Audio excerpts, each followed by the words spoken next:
Hello বন্ধুরা, এটা হচ্ছে প্রিয়াদের বাড়ি। আর প্রিয়ার মা মিনু তো এখনো সকালবেলা ঘুমিয়ে আছে। কি হলো বন্ধুরা, মিনু এখনো সকালবেলা ঘুমিয়ে আছে কেন? তো চলো আজকে ভিডিওটি কি হয় দেখে নেওয়া যাক। সেই সময় ঘরে প্রিয়া এলো। মা, ও মামা, কি হয়েছে মা? তুমি সকালবেলা এখনো ঘুমিয়ে আছো? ও মামা, কি হয়েছে? ওঠো না মা, ওঠো না। মিনু তো কোনো সাড়াই দেয় না। আরে মায়ের গায়ে তো গরম হয়ে রয়েছে। মায়ের কি হলো? মায়ের কি আবার জ্বর টর এলো নাকি? বাবা তো ঘরে নেই, বাবা তো বাইরে গেছে দুদিনের জন্য। মার গায়ে দিকে গায়ে জ্বর, আমি এখন কি করব বুঝতে পারছি না। মা তো সারাও দিচ্ছে না। ও পিসিমণি তাড়াতাড়ি আসো না, দেখো না মার গায়ে জ্বর এসেছে। সেই সময় মিনু যেই তার মুখটা ঘোরালো, প্রিয়া দেখে তো ভয় পেয়ে যায়। মা, তোমার মুখে এগুলো লাল লাল কি হয়েছে মা?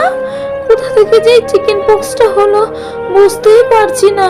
প্রিয়া, তুই সরে যা আমার কাছ থেকে, আমার কাছে আসিস না। না মা, আমি কোথাও যাব না, আমি তোমার কাছে থাকবো। না না, তুই শিগগিরই সরে যা আমার কাছ থেকে, আমার কাছে থাকিস না। না না, আমি তোমার কাছে থাকবো, কিচ্ছু হবে না বলছি না। আমার হলে কি তুমি আমার কাছ থেকে সরে যেতে, যে তুমি আমাকে চলে যাবার কথা বলছো? মেয়েটা না সরে যা বলছি। পিসিমণি তাড়াতাড়ি আসো, দেখো না মায়ের মুখে কি সব বেরিয়েছে। তোর পিসিমণিকে ডাকিস না, আমাকে ছুলে তো পিসিমণিরও হয়ে যাবে। তুই বরং তো পিসিমণির কাছে চলে যা। এক্ষুনি ঘরে পিসিমণি এলো। ভাই, ও বৌদি ভাই, মা বৌদি ভাই শুয়ে আছো কেন? বাবা বৌদি ভাই, তোমার মুখে এসব কি হয়েছে? ভাই তো চিকেন পক্স হয়েছে দেখছি। বুঝতে পারছি না, আমি তো ঘরে একা, দাদা ভাইও নেই। চিকেন পক্স হলে তো গায়ে খুব জ্বর হয়। দেখি বৌদি ভাইয়ের গায়ে জ্বর আছে কিনা। হ্যাঁ, গায়ে তো ভালোই জ্বর। আমি যে এখন কি করব কিছু বুঝতে পারছি না। প্রিয়া, তুই এখানে চুপ করে বস, কোথাও যাবি না। আমি বরং দাদাভাইকে একটা ফোন করে আসি। এই বলে রিয়া চলে গেল দাদাভাইকে ফোন করতে। আর এদিকে তো মিনু ব্যথা যন্ত্রণা ছটপট করছে। আমার শরীরটা ভালো লাগছে না, মাথাটা খুব যন্ত্রণা করছে, গা হাত পা খুব ব্যথা। উফ, কি যে হলো! আমি বিছানা থেকে উঠবো কি করে? কি করে তোদের খেতে দেবো? আমার তো খুব খিদে পেয়েছে, আমাকে কিছু খেতে দাও না মা। আমি আর থাকতে পারছি না, সকাল থেকে আমি কিচ্ছু খাইনি।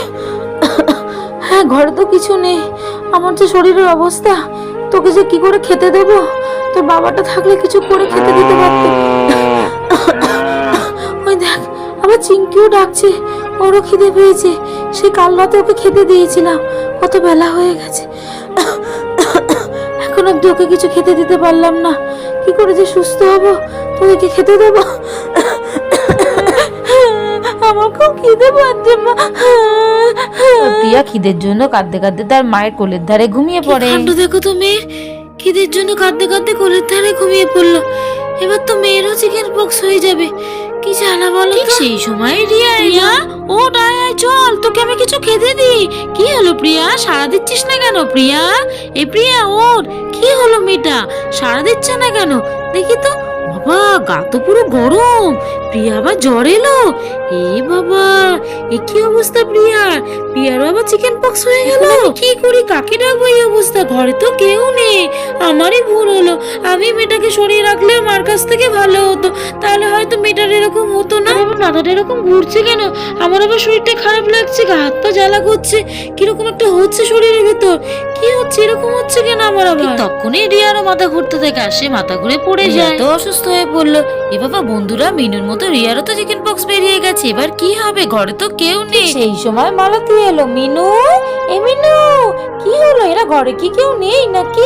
মালতী খুঁজতে খুঁজতে ঘরে চলে আসে। তোরা সবাই এখানে? আরে কি অবস্থা হয়েছে তোদের?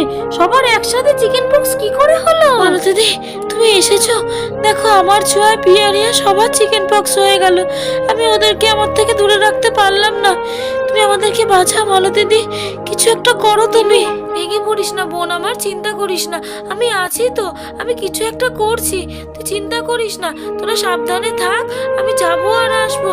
রিয়া, এই রিয়া দিদি, তুমি এসেছো? আমাদেরকে সবাইকে জ্বালা থেকে মুক্ত করো মালতী দি। আমাদের শরীরে খুব জ্বালা হচ্ছে, ব্যথা হচ্ছে, পারছি না থাকতে। এই জ্বালা থেকেই তুমি মুক্ত করতে পারো মালতী। দেরি করা ঠিক হবে না, অনেকটা দেরি হয়ে গেছে। আমি আসলাম রে মিনু, সাবধানে থাকি। তখনই রূপা এলো তার মাকে খুঁজতে খুঁজতে।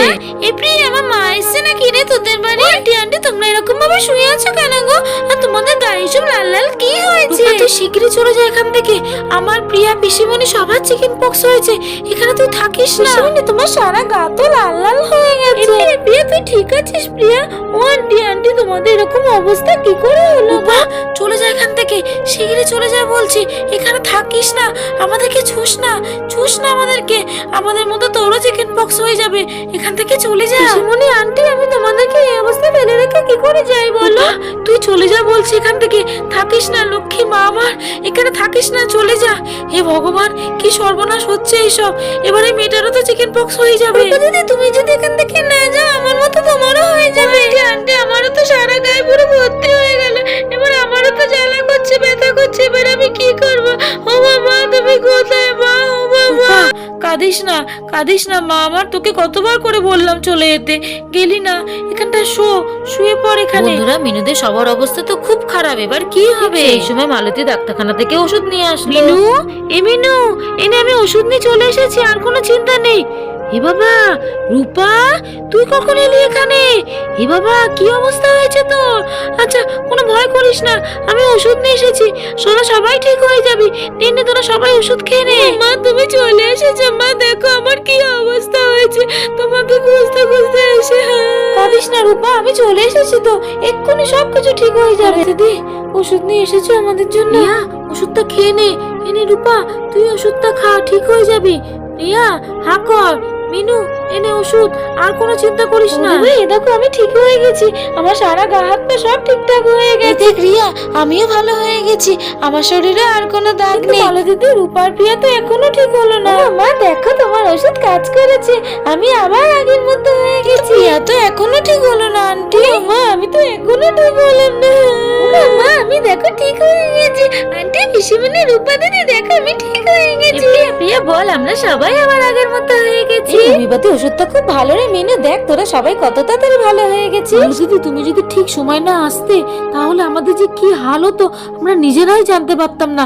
তোমার না ওষুধ খেয়ে আমরা আবার আগের মতো সুস্থ হয়ে উঠতে পেরেছি। তোমার ছোট বোনের মতো মিনু, তোর পাশে আমি না থেকে পারি। তোরা যে ভালো হয়ে উঠেছিস সেটা আমি অনেক খুশি হয়েছি। আমি বরং যাই তোদের গরুগুলোকে খেতে দিয়ে আসি, অনেকক্ষণ ধরে ডাকছি খাওয়ার জন্য। আর আমাদের পিয়াসোনাটাও খেতে পেয়েছে, তাই না? আমি এক্ষুনি যাচ্ছি বলে মালতী ঘর থেকে বাইরে বেরিয়ে গেল। মালতী চিঙ্কুর জন্য খাবার নিয়ে গেল। এনে চিঙ্কু খেয়ে নে, খুব খিদে পেয়েছিল না তোদের? নে খেয়ে নে। চিঙ্কুর বাচ্চা তো খাবার পেয়ে খুব আনন্দ, তারা পেট ভরে খেতে থাকে। মালতী প্রিয়ার জন্য খাবার নিয়ে আসে। প্রিয়া আমি তোর জন্য ম্যাগি করে নিয়ে এসেছি। ম্যাগি তো আমার খুব পছন্দের, thank you aunty. Priya Maggi পেতে খুব খুশি, সে তো আনন্দে ম্যাগি খেতে থাকে। কি ভালো হয়েছে আন্টি, ম্যাগিটা খুব ভালো হয়েছে, আমি সব খেয়ে নেব। রূপা তুই তো বাড়ি থেকে ম্যাগি খেয়ে এসেছিস, ওই জন্য তোর জন্য আমি আর কিছু করে আনলাম না। দিদি তুমি যে আজকে আমাদের কত বড় উপকার করলে, তুমি যে না থাকলে আমাদের কি হতো আমরা নিজেরাই জানি না। তোমাকে অনেক বড় ধন্যবাদ মালতী দিদি। বন্ধুরা আজকে গল্পটা আমরা এখানেই শেষ করলাম। প্লিজ যদি গল্পটা ভালো লাগে তাহলে লাইক আর সাবস্ক্রাইব করে পাশে থেকো। প্লিজ বন্ধুরা লাইক আর সাবস্ক্রাইব করো।